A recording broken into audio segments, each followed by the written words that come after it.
მებით პირველ რიგში მისისიპში ვარ, აიდაჰოში არ ვარ ეს ისე. რაც შეეხება ისა ტრამპის დაბრუნებას.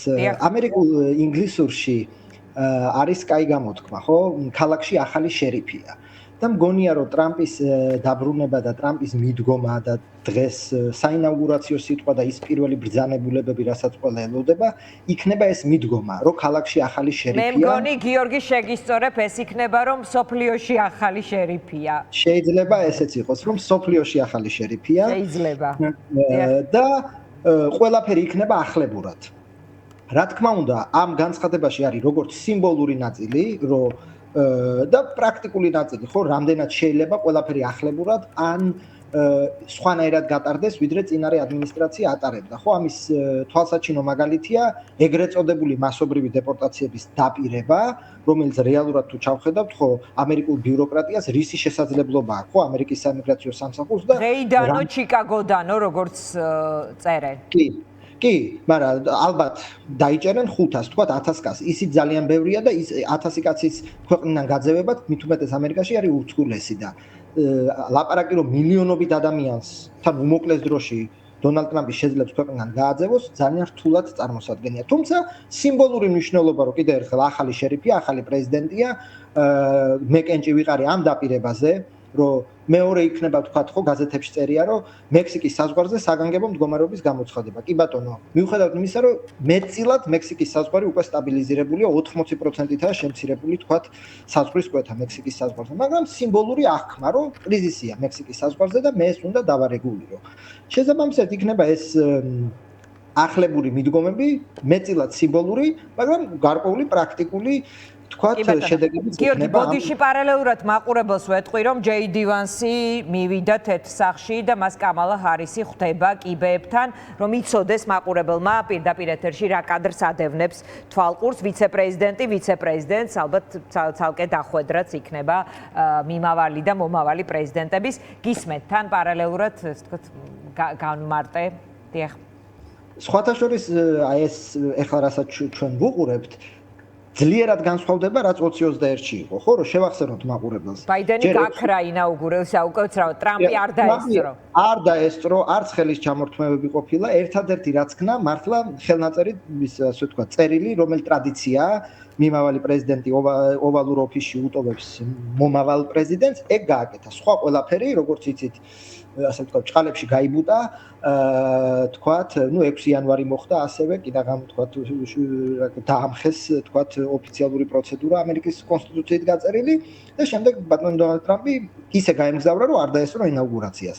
როგორც ხედავთ, წელს თქვათ, ამერიკის დემოკრატიამ დაიბრუნა ის ტრადიციული ცერემონიები, რაც ჩვენ წლების განმავლობაში გვინახავს. ამერიკა მათ შორის არის ეს ცერემონიები. რა თქმა უნდა და პოლიტიკა და ზოგადად ეს ინსტიტუციური მემკვიდრეობა მარტო ხო ის არ არის ერთი მოდის და ერთი მიდის. ეს ცერემონიები, ეს ხელის ჩამორთმევა და ეს ყველაფერი რა თქმა უნდა ამ პოლიტიკის ნაწილია. კი ბატონო, რა მოლოდინები არსებობს, რას გააკეთე? პირველი 100 დღე იქნება შოკი და შიშიო, ერთ-ერთი ასეთი, ასე ვთქვათ, სათაურიც ვნახე. აი რა შეიძლება იყოს შოკის მომგვრა, შეიძლება მოხდეს ამ 100 დღეში საგარეო პოლიტიკის მიმართულებით არის ალბათ ყველაზე საინტერესო მისი პირველი ნაბიჯები. პირველი ნაბიჯები საგარეო პოლიტიკაში. ნუ რამდენიმე მიმართულებით. ეკონომიკით რო დავიწყოთ, ყველა ელოდება რა დოზით და რა დონით ის გამოიყენებს ამ სატარიფო ომს, რომელსაც ყველა სპირდება. იქნება ეს კანადაზე 25%, იქნება ჩინეთზე 100%-იანი ტარიფები, როგორ დაემუქრება ევროპას, იმიტომ რომ ეს დიდწილად განსაზღვრავს სოფლიო სავაჭრო პოლიტიკის მომავალს. ხო, თუ შეიძლება ისეთი სიტუაცია მივიღოთ, რომ ევროპასა და ამერიკას შორის, რომელიც მოკავშირეები არიან, კონდეს სატარიფო ომი, რაც გამოიწვევს, თქვათ, სოფლიო სავაჭრო ქსელის დეზინტეგრაციას და ამ ატომიზაციას და ცალკეული სავაჭრო ბლოკების შექმნას. იგივე იქნება მექსიკასთან, იგივე იქნება კანადასთან, რასაც ასევე შიდა პოლიტიკური შედეგები მოხვება. ხო, ხა კანადას როცა ტარიფს უწესებ, კანადაც გიწესებს ტარიფს, რაც თქვათ, ქვეყნის შიგნით წესით პროდუქტი უნდა გააძვიროს. ეს ერთი მიმართულება. მეორე არის, რა თქმა უნდა, უსაფრთხოების მიმართულება, რუსეთ-უკრაინის ომი და მისი დაპირება, რომ ამ ომს დაასრულებს და ეცდება პირველ 100 დღეში რა გამოვა როგორ ეს ძალიან რთული სათქმელია, მაგრამ თუნდაც ის თქვა კონტურები ცეცხლის შეწყვეტის თუ მომავალი მოლაპარაკების, რასაც ისწავა ან რასაც ამერიკა თქვა ხას დაუჭერს, ესე ძალიან საინტერესო იქნება. მესამე უკვე თვითონ ნატოს შიგნით მისი მოთხოვნა რომ მოკავშირეებმა მეტი გადაიხადონ და თქვა ევროპა ამერიკის ურთიერთობები როგორ გაგრძელდება, აქ თქვა შეიძლება ხო ევროპას ამის ნიშნები შეიძლება თუ არა ნახოთ ვიქტორ ორბანის განცხადებაში, თუ ეს არ ნიშნავს არავითარ შემთხვევაში ამას, იმიტომ რომ ორბანმა ტრამპის ინაუგურაციაზე თქვა რამდენიმე საათი და მზეც კი სხვანაირად გაანათებს ბრიუსელშიო ვიწყებთ შეტევის მეორე ფაზას, რომლის მიზანია ბრიუსელის ოკუპაცია, ასეთი იყო მისი განცხადება ბუდაპეშტში ინაუგურაციის ცერემონიის დაწყებამდე. რა თქმა უნდა, ხო, ეხა ეს პოლიტიკური თქვათ განცხადება და არის რომ აი მე და ტრამპი მოკავშირეები ვართ, რაც შეეხება რომ ბრიუსელში მზე სხვანაირად გაანათებს, პასუხი არის რომ რა თქმა უნდა ცვლილებები იქნება. თუ ეხა ბავშვი არავინ არ არის, ამერიკას უდიდესი გავლენა აქვს ევროპის პოლიტიკაზე და პირველ რიგში ეს უკრაინის საკითხზე ხო გამოჩნდება. თუ ამერიკა თქვათ ყველაზე უკიდურესი სცენარი რა ვიყოთ, რომ უარს იტყვის თქვათ უკრაინის დახმარებაზე, რა თქმა უნდა ევროპა ალბათ გააგრძელებს დახმარებას, მაგრამ ევროპის დახმარება არის მით უმეტეს სამხედრო დახმარება, ევროპის არის რა თქვა 10, ხო 15%. ამერიკაზე მოდის ლომის სტილი. ამერიკის გარეშე თქვა უკრაინა უბრალოდ ვერ იბრძოლებს, ეს ყველა მიცის. შესაბამისად თქვა ბრიუსელს და ევროკავშირს მოუწევს თავისი პოლიტიკის გადაწყობა. იქნება ეს ვაჭრობაში, იქნება ეს სხვადასხვა საკითხებში, ხო ბაიდენი თქვა უფრო წალებში უფრო პროევროპული იყო, ან თქვა უკვე დემოკრატები უფრო გამოირჩევიან, ხო ზოგადად საერთაშორისო ინსტიტუტების მიმართ პატივისცემით. ეხლა უფრო სხვანაირი თქვა ამერიკა უპირველეს ყოვლისა შესაბამისად ეს ურთიერთობები რაღაცა თქვა ცვლილებებს განიცდის, მაგრამ ეხლა რომ სხვანაირად გაანათებს და ჩვენ გავიმარჯვებთ და ვიწყებთ შეტევას ეს რა გიორგი ამ წუთებში პუტინი მართავს უსაფრთხოების საბჭოს ხდომას და დაწყებამდე გააკეთა განცხადება რომ მიესალმება ტრამპის ინაუგურაციას, მოკლედ მის უფლებამოსილების დაწყებას, რომ მას უნდა კონტაქტი პირდაპირ რუსეთთან და რომ ჩვენ მივესალმებით ასეთ მზაობას და ვლოცავთ მას და თქვა რომ ეხლა მთავარია რომ ეს თქვა არა მოკლე შეთანხმება მოკლე დროის, არამედ გრძელი მშვიდობა მოიტანოს ამ ურთიერთობებმა. როგორი შეიძლება იყოს ეს გრძელი მშვიდობა? ალბათ ნებისმიერ შემთხვევაში დათმობების ორივეს მოუწევს დათმობები, რაღაც ამ ტიპის განცხადებები კეთდება, რაც შეიძლება ასევე მძიმე იყოს უკრაინისთვის, იმიტომ რომ მას მოუწევს ტერიტორიის, თქვათ, იმ ნაწილის, რაც ოკუპირებული აქვს ეხლა რუსეთს დათმობაზე წასვლა და ეს რამდენად იქნება ამხელა ომის შემდეგ აღქმული. როგორი იქნება? პუტინის განცხადებით რომ დავიწყოთ, რომ მას უნდა გრძელვადიანი შეთანხმება, იდეალური ვარიანტი პუტინისთვის იქნება ალბათ, რაც იყო იალტა, ხო, რომ დაჯდნენ ორი პრეზიდენტი, რუკა, წითელი ფანქრები და გაავლონ, რომ ეს ჩემია, ეს შენია, შენ წაიღე გრენლანდია და კანადა, მე წავიღებ აქ ჩემს სამეზობლოს, ეს არის იდეალური ვარიანტი. აი, რას წაიღებს პუტინი არის აქ ძალიან საინტერესო. პასუხია არის აქ რამდენიმე პასუხი. პირველი, რომ 10 ჯერ სუსტია, ხო, დღეს რუსეთი ამერიკაზე და რატო უნდა დაგიჯდეს ამერიკა წითელი ფანქრებით? რაც შეეხება უკრაინის ომს, თქვათ, მომავალი სახელმწიფო მდივნის განცხადებას თუ ავიღებთ სენატში ნათქვამს, მან ესეთი რამე თქვა, რომ ორივე მხარეს მოუწევს ტკივნეული კომპრომისები და ასევე ითქვა, რომ საჭიროა უკრაინის უსაფრთხოების გარანტირება, რომ 5 წელიწადში იგივე არ განმეორდეს. შესაბამისად, რაღაცა კომპრომისები, ცეცხლის შეწყვეტა პირდაპირ თქვა, ხო, რუბიომ, რომ რუსეთი ვერ დაიპყრობს თლიან უკრაინას და ამავდროულად პირდაპირ თქვა, რომ უკრაინელებს პირველ რიგში ხალხის რესურსი არ აქვთ, რომ გაანთავისუფლონ ის 20%, რაც რუსეთის მიერ არის ოკუპირებული. ეს იყო მისი მოსმენის დროს თქვა, რომ იარაღის კი არა, პირველ რიგში ეს არის ადამიანების დეფიციტი. დიახ, შესაბამისად ბუნებრივია, რომ რაღაცა ცეცხლის შეწყვეტა თუ შედგა, რა თქმა უნდა, ის გაიყინება, არავინ არ ამგონია დე იურე ცნობაზე წავიდეს, თუმცა აქ ასევე საინტერესო იქნება პირველ რიგში ყველა მთელი ყურადღებაა ტრამპისკენ მიფრობილი ის რა თქვა წინადადებებს წარადგენს ან დათანხმდება, მაგრამ ამავდროულად არ უნდა დაგვავიწყდეს, რომ პუტინის მაქსიმალისტურმა მოთხოვნებმა შეიძლება მთლიანად ჩაშალოს ეს მოლაპარაკებების პროცესი, თუ გაჯიუტდა, ასე ვთქვათ, პუტინი ან მოითხოვა რაღაცები, რასაც ვერავინ ვერ დაუთმობს, შეიძლება სრულიად ჩაიშალოს ეს პროცესი. ამიტომ ამ საკითხის ჩამოწერა, რომ აი ტრამპი ყველაფერს დათმობს, ვერ და არ დათმობს ყველაფერს. ხო, ეს ტრამპს აქვს ავღანეთის გამოცდილება და უბრალოდ უკრაინის მიტოვება ჯერ არ გამოვა და მეორე გეოსტრატეგიულად საერთოდ წარმოუდგენელია. ანუ რატო უნდა გააკეთოს ეს? შესაბამისად, ნახოთ გამოჩნდება, მაგრამ არ დაგვავიწყდეს, რომ პუტინმა შეიძლება აბსოლუტურად მაქსიმალისტური არარეალური მოთხოვნები წამოაყენოს, რომელსაც დასავლეთი ამერიკა პირველ რიგში არ და ვერ დაუკმაყოფილებს. ურთიერთობების სურვილი ჩინეთთან და აუცილებლად მინდა კითხოთ, საქართველოს შეიძლება ამ მასშტაბში არის პატარა, მაგრამ თუ გავითვალისწინებთ რუკას, წითელ ფანქარს და ასე შემდეგ, ომის პრეამბულა რა იყო, ეს მინდა გაგახსენოთ, ეს იყო პუტინის წერილი ბაიდენისადმი და ნატოს გენერალური მდივნისადმი. გახსოვთ ალბათ, ეს იყო დახურული წერილები, რომელიც შემდეგ El País-ში ესპანურ გაზეთში გასაჯაროვდა, სადაც იყო ლაპარაკი რას აპირებთ ფართოვდებით თუ არა ნატოზე იყო ლაპარაკი საქართველოს უკრაინის მიმართულებით. ანუ ომის პრელუდია იყო ფაქტობრივად ეს კორესპონდენცია. კი, რაც შეეხება, იქ სხვა მოთხოვნებიც იყო, მათ შორის სრულიად ფანტასტიკური, რომ თქვათ უნგრეთში და 94 თუ მოკლედ უნგრეთში გადაიტანეთ ნატოს ინფრასტრუქტურა და 2004 წლის გაფართოების დროს მომხდარი მთელი სამხედრო ინფრასტრუქტურა უკან დახია და ასე შემდეგ და ასე შემდეგ. ხო, ნატოს გაფართოება, როგორც თქვათ, ინსტრუმენტი დასავლეთი, ხო, ნატოს გაფართოება რა არის რეალურად, ხო?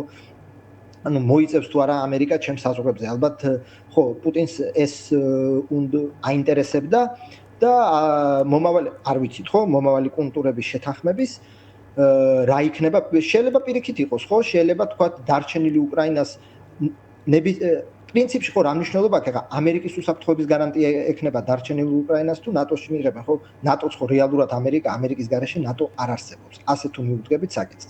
რაც შეეხება თქვენ ახსენეთ ჩინეთთან ურთიერთობა. და აქ თქვათ ყველაზე ისეთი საკითხი არის თქვათ TikTok-ი, ხო, რომელიც ერთი დღე გაითიშა, ჩაირთო და მან პირდაპირ თქვა, რომ მე გადავარჩინე TikTok-ი, მაგრამ მომეცით TikTok-ის ნახევარი, ხო, 50%-ს TikTok-ის ამერიკა უნდა ფლობდეს. შესაბამისად და აქ რო დაუკავშიროთ თქვათ რუბიოს განცხადება, რომ ჩინეთი არის ერთადერთი მზარდი თუ უკვე გაზრდილი სახელმწიფო, რომელსაც რეალურად შეუძლია კონკურენცია გაუწიოს ამერიკის შეერთებულ შტატებს და 21 საუკუნე რეალურად განისაზღვრება ჩინეთ-ამერიკის ურთიერთობების დინამიკით, ხო? მშვიდობა იქნება, უსაფრთხოება, ეკონომიკური ომი თუ ასე შემდეგ, ეს იქნება ამერიკა-ჩინეთის ურთიერთობები. შესაბამისად, საჭირო ამ ურთიერთობების მართვად კონტექსტში წარმოჩენა და მიუხედავად იმისა, რომ ტრამპს სერიოზული ეკონომიკური პრეტენზიები აქვს ჩინეთთან და დაპირებულია რამდენად განახორციელებს სხვა ამბავია, ასე ვთქვათ 100%-იან ტარიფებს და ვთქვათ ჩინეთთან ტარიფები იქნება მისი იარაღი, როგორც ჩანს მეორე ვადაში.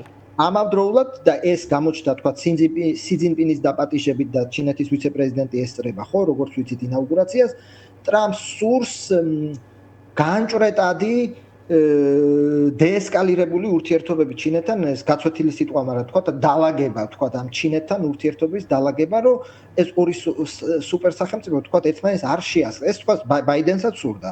ამაში არაფერი განსაკუთრებულია. მინდა აუცილებლად აი ფართო ტირაჟირდება საქართველოში კონგრესმენ ვილსონის ტვიტები, რომელიც ივანიშვილს მოიხსენიებს მათ შორის პროჩინელ ოლიგარქად. აი ამ კონტექსტში საინტერესოა ეს როგორ გამოიყურება. ხო, ნუ ეს რა თქმა უნდა ეს თქვათ ეს პოლიტიკაა და დღეს თქვათ პრორუსი გახდა პროჩინელი, იმიტომ რომ დღეს ეს ჩინეთი უფრო რესპუბლიკელებისთვის ჩინეთი უფრო სენსიტიური საკითხია და ეს ახლა პოლიტიკური იარლიყები, რა თქმა უნდა, ყველასთვის გასაგებია, რომ ეს ახლა პოლიტიკურ დღის წესრიგში მიღებული თემაა. ამის მიღმა ახლა როგორ და რა ურთიერთობა ექნება რესპუბლიკურ ტრამპის ადმინისტრაციას და ჩინეთს, რა თქმა უნდა, ეს იქნება ერთის ხრივ, რა თქმა უნდა, ეს იქნება რაღაცა მართვადი თქვათ ესკალაცია თუ ესკალაციას გადავარქვით, მაგრამ მართვადი დაპირისპირება და მეორე თუ ალბათ იქნება რომ შეზღუდვა ან დაპირისპირება ჩინეთის ეკონომიკური ინტერესების გაფართოების, რა თქმა უნდა, ხო? ამ მართვად დაპირისპირებაში ესეც იქნება, რომ თქვათ კავკასიაში რატომ უნდა აწყობდეს, თქვათ ამერიკის შეერთებულ შტატებს კავკასიაში, თქვათ ჩინეთის გაძლიერება, ხო? ლოგიკა არ არის. შესაბამისად, აი ესეთი დაპირისპირება, რა თქმა უნდა, იქნება და ამ კონტექსტში კონგრესმენ ვილსონის განცხადება, რომ წარმოაჩინოს, რომ აქ თქვათ ჩინეთი ძლიერდება, რა თქმა უნდა, ამ პრიზმაში უნდა გავიგოთ.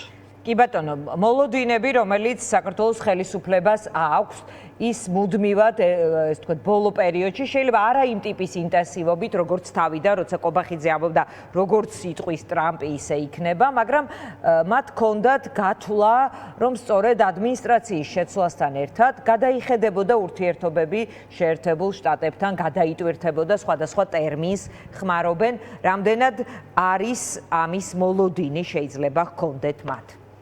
ხო, დავიწყოთ იმითი გახსოვთ, ხო, გენიალური ფრაზა, რომ 20 იანვარამდე უნდა გავძულოთ. აი, დადგა 20 იანვარი, 2 საათში ის კაცი ფიც დადებს, ჩემ პრო არაფერი არ შეიცვლება. აი, არაფერი არ შეიცვლება, აი ეს სტატუს კო გაგრძელდება მრავალი მიზეზის გამო. კიდევ ერთხელ რომ ვთქვა, საქართველოს გეოპოლიტიკური ზონა არის ძალიან უმნიშვნელო, რომ თქვა ელიტებში ამერიკის პოლიტიკურ ელიტას შორის განსხვავებული მოსაზრებები იყოს, თქვა როგორ თქვა ისრაელზე ან კუბაზე და სხვა ადმინისტრაცია რომ მოდის, რამე ცვლილება იყოს. შესაბამისად, საქართველოს მიმართებაში განსაკუთრებით პირველ ხანებში, ხო, გაგრძელდება ის პროცესი და ის ბიუროკრატიული მიმართება, რაც აქამდე იყო ჩამოყალიბებული. ამერიკა კიდევ ერთხელ ორასლოვანი ინსტიტუციური მემკვიდრეობის ქვეყანაა და ეს ბიუროკრატიული ინერცია არსებობს. მით უმეტეს თუ არ არსებობს ამერიკის პოლიტიკური ელიტის შიგნით არ არსებობს არანაირი განსხვავებული მოსაზრება, ხო, საქართველოს მიმართებაში. არაერთხელ მithქვამს, რომ ჯერჯერობით არ გამოჩენილა ადამიანი, რომელიც ქართულ ოცნებას სიტყვას შეაწევს და გარკვეულად მოახდენს ამ პოლიტიკის რეკალიბრაციას, რაც დღეს აქვს თქვა სახელმწიფო. კი ბატონო, ხომ არ ფიქრობთ, რომ მათი მთავარი იმედის სხივი ამ შემთხვევაში უნგრეთის პრემიერი იყო, ან შეიძლება არის? ხო. მე ეს დაისვა ესეთი საკითხი, რომ თუ ბატონი დონალდ ტრამპი დაამარცხებს Deep States, მოხდება ჩვენ შორის ავტომატურად, ხო. დიახ. აქ რამდენიმე აქვე უნდა განიმარჯოს. პირველი, რომ ამერიკის მემარჯვენე წრეებისთვის Deep State რა არის? ეს არის ამერიკის ბიუროკრატია, ამერიკის სახელმწიფო ინსტიტუტებში და საჯარო სამსახურში ჩაბუდებული ბიუროკრატია, რომელსაც თქვა თავისი დღის წესრიგი აქვს. არ ემორჩილებოდა ტრამპს და ტრამპს საბოტაჟს უწევდა და ამ ბოლოს თქვა პოლიტიკურადაც დაძდებდა. რამდენად ეხა თქვა ტრამპი ჯერ ეს ერთი ეს რომ ტრამპი დაამარცხებს Deep States. ეს ხო ბუნებაში ვერ გაზომავდა, როდის არის ნიშნული, როცა ტრამპმა Deep State-ი დაამარცხა. ეგ შესაბამისად მათ აქვს აღებული ნიშნული, რომელიც ვერასოდეს ვერ განხორციელდება, რაც ასე აწყობთ, იმიტომ რომ გადაუჭრელ ამოცანას გავს თითქოს. კი, ყოველთვის შეიძლება თქვა, რომ ბატონმა დონალდ ტრამპმა ვერ დაამარცხა Deep State-ი და ვინიცობა თქვა კიდე სანქციები გაგრძელდეს ან კრიტიკული განცხადებები, ყოველთვის შეიძლება ითქვას, რომ ჩატოვებულმა Deep State-მა განაგრძო ის პოლიტიკა ჩვენს მიმართ, რაც მანამდე მიმდინარეობდა და სამწუხაროდ ბატონმა დონალდ ტრამპმა ვერ დაამარცხა Deep State-ი. შესაბამისად, ამ ხრივ აღებული აქვს ნიშნული, რომელიც განუხორციელებელია, მაგრამ ეს ბუნდოვანება მათ აწყობთ იმპულსს. ბუნდოვანება მუდმივად ტოვებს მათთვის რაღაც აპასუხო განცხადებების გაკეთების სივრცეს. კი ბატონო. რომ აი როგორც თქვენ ამბობთ, რაღაც ჩარჩა Deep State-ი ბიუროკრატიის ლაბირინთებში. დიახ და შესაბამისად ეს ჩატოვებული Deep State-ი აგრძელებს იგივე პოლიტიკას. შესაბამისად რომ დაუბრუნდეთ ამ საკითხს, რომ გავძლოთ და ურთიერთობები გადაიტვირთება თან სუფთა ფურცლიდან, აქ უნდა მარტივად ითქვას, რომ რა ინტერესი აქვს დონალდ ტრამპს და ამერიკას და სოფლიოს ერთ-ერთ თუ არა ერთადერთ სუპერ სახელმწიფოს, რომ გადაგილაგდეს ურთიერთობები სუფთა ფურცლიდან გადაგიტვირთოს, რა აკლდება დონალდ ტრამპს ან ამერიკის შეერთებულ შტატებს თუ იგივე პოლიტიკა გაგრძელდა. ხო, პირიქითაა, ჩვენ ინტერესებშია და ჩვენ უნდა გადავდგათ შემხედრი ნაბიჯები, რომ ამერიკა დაგილაგდეს, მაგრამ თუ აქედან მხოლოდ ის მიმართება, რომ ნუ ისა ორფეხზე ვდგევარ და აქეთ ბოდიში მოგვიხადეთ და ცუდად გვექცევით, კიდევ ერთხელ ხო, სოფლიო პოლიტიკა არის ძალთა ბალანსი და ძალაუფლების შეიძლება მათ აქვთ გათვლილი, რომ აი იმ ეს თქვა რუკის და ფანქრების მაგიდასთან ეს თქვა მათ სხვა ლობისტი ეყოლება შეიძლება თუ არა ტრამპი. ხო, რუკის და ფანქრების მაგიდასთან ხო, შეიძლება ეს გათვლა იყოს, რომ თქვა, ჯერ ეს ერთი კიდე ერთხელ ვიმეორებ, არ მგონია, რომ ეს ესე მოხდეს რუკის და ფანქრების შემთხვევაში, რომ უთხრეს, რომ აი ეს შენი სფეროა, მე აი პანამა მიმაქვს და შენ თქვა უხეშად რო თქვა საქართველოს წაიღე. და მეორე იმას უკვე სხვა პოლიტიკურ მიმართებაში რო ვთქვათ, ასე ვთქვათ, აქ ვთქვათ ამერიკის თლიანი გასვლა და მარტო რუსეთის გავლენის სფეროთ და რუსეთის ტყვედ ჩამოყალიბება პირველ რიგში საქართველოს მმართველ ელიტას არ უნდა აწყობდეს თუ რაღაცა რაციონალობა შერჩენია, იმიტომ თვითონ კარგად ესმის, ეხა ეს ბალანსი კიდე რაღაცას იძლევა და თლიანად აქ რო ვთქვათ არ მოხდება ეს, მე ამჯერა რომ ხა ამერიკის ადმინისტრაცია უკანაესოდ გამოგაცხადებს რუსეთის, მაგრამ ეს პირველ რიგში საქართველოს მმართველ ელიტას არ უნდა აწყობდეს მრავალი მიზეზის გამო და თვითონ ეს უკეთიცია. კი ბატონო, ძალიან დიდი მადლობა გიორგი, ძალიან დიდი მადლობა გიორგი ხატიაშვილს, რომელიც გვერდთვებოდა შეერთებული შტატებიდან.